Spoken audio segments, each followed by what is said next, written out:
alors la meilleure chose à faire, c'est de bien accepter la parole qui sort de la bouche de l'homme de Dieu. C'est d'accepter la parole qui sort de la bouche de l'homme de Dieu. Josué a parlé.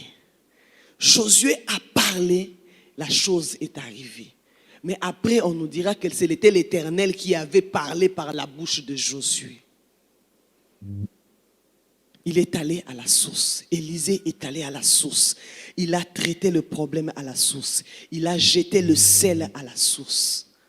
Et l'eau a été assainie.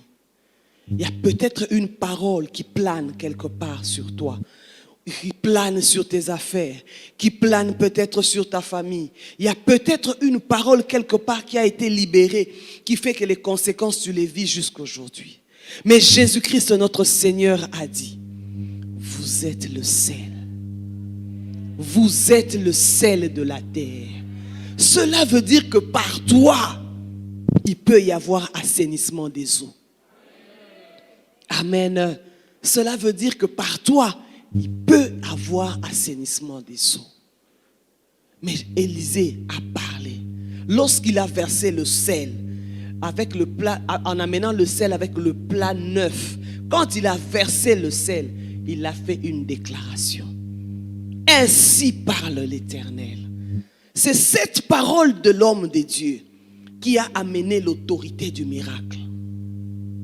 Parce que ce qu'il avait avec lui, c'était des symboles.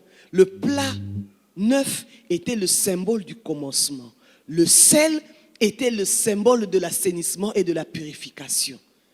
Mais ce qui a donné la force à ce symbole-là, c'était la déclaration de l'homme de Dieu. Et cet après-midi, l'homme de Dieu va déclarer une parole sur nous. Afin que ces paroles qui planent, afin que ce qui a été dit soit changé.